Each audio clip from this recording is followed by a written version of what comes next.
एक गांव में 7 भाई बहन रहते थे। 6 तो भाई और 7वीं बहन, उसका नाम वीरणबाई था। अब उसके माँ बाप तीर्थ जाने लगे तो माँ ने भौजाइयों को बुलाकर कहा, तुम मेरी लाडली वीरणबाई को सुख से रखना और कोई भी काम इससे मत कराना। भौजाइयाँ कहने लगी, सासू जी हम तो आपके सामने जो कुछ कहना हो कह देती हैं, पर आपके जाने के बाद हम कुछ भी नहीं कहती। धन घड़ी धन भाग, हमारे तो केवल एक ननंद भाई है, 10 5 तो है नहीं, और फिर वह तो अपने भाइयों से भी अधिक लाड़ सी रही है। माँ बाप तीर्थ चले गए, इधर सब भाई अपने अपने काम से बाहर जाते।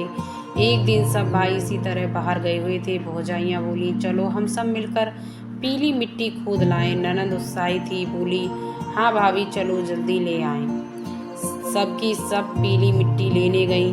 भौजाइयाँ खोदती तो पीली मिट्टी निकलती और ननंद खोदती तो मोती निकलते। भौजाइयों ने पीली मिट्टी की टोकरी भरी, नंद ने मोतियों की। भौजाइयों ने देखा तो जल गई, मन में कहने लगी, ने जाने क्या जादू जानती है, घर पर भी ने जाने क्या टोना टोटका करेगी।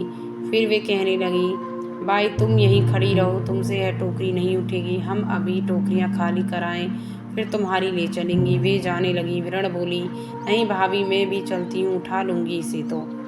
नहीं भाई तुमने इतना बोझ कभी नहीं उठाया, तुम्हें कहीं कुछ हो गया तो तुम्हारे भाई हमें खा जाएंगे।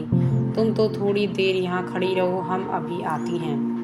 नंद बेचारी खड़ी खड़ी भौजाइयों की बाट जोहने लगी कि भौजाइयाँ अब आती हैं, पर भाभियों के मन का कपट बेचारी क्या जाने। बैठे बैठे सारा दिन बीत गया पर वे नहीं आई। सांझ हो गई, उसी समय वहाँ से साधुओं की एक टोली निकली। विरणबाई ने एक साधु से कहा, महाराज मेरी टोकरी उठवा दो। साधु ने देखा कि लड़की अकेली है, कहा, बच्चा तू यहाँ अकेली क्यों है। विरणबाई ने सब हाल कह सुनाया। मौका देखकर साधु से अपनी टोली में ले गया। विरणबाई रोने लगी, पर वहाँ कौन सुनने वाला था। कई दिन हो गए, साधु ने उसे कहीं नहीं जाने दिया। धीरे धीरे वह उसे छोटे मोटे गांव में भिक्षा मांगने भेजने लगा। अब वह सब घर बार कल गई। साधु ने उसे उस गांव में जाने से मना कर दिया था जहाँ की वह रहने वाली थी।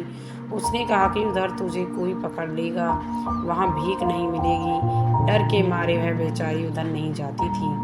एक दिन साधु बीमार था। विरणबाई को कुछ याद नहीं रहा और भूल से वह उसी गांव की गली में चली गई जहाँ की वह रहने वाली थी। उसकी एक भौजाई द्वार पर खड़ी थी। विरणबाई जाकर गाने लगी, 7 भाई की एक विरणबाई, मोतीड़ा को खोदते जोगी ते पकड़ी, माई माई भिक्षा दे।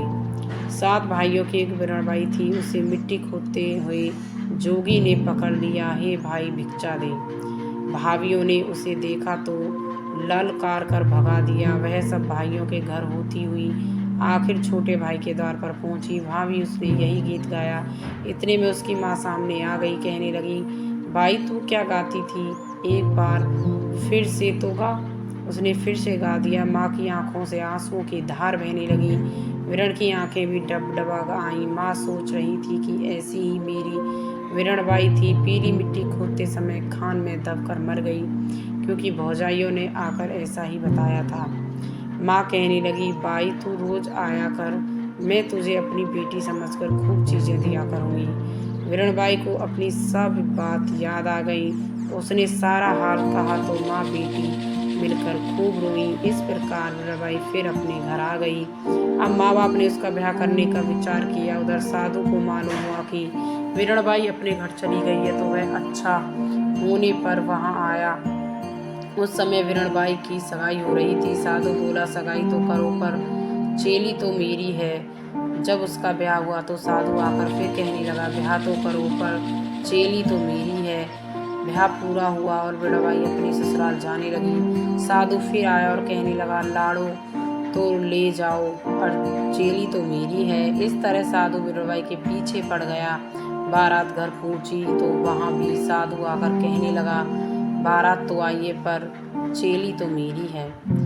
जब इस तरह साधु विरणबाई को जगह जगह छेड़ने लगा तो विरणबाई घबराई। उसने कहा, ओ प्रियतम, ओ सास जी, मुझे 7 ताले में बंद करो, नहीं तो यह साधु मुझे पकड़ ले जाएगा।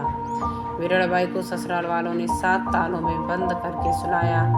अंधेरी रात थी। रात को खड़का हुआ। विरड़बाई जागी। उसने कहा, पहला ताला टूटा, सास जी जागो। दूसरा ताला टूटा, ससुर जी जागो। तीसरा ताला टूटा, जेठ जी जागो। चौथा ताला टूटा, जेठानी जी जागो। पांचवा ताला टूटा, देवर जी जागो। छठा ताला टूटा, देवरानी जी जागो।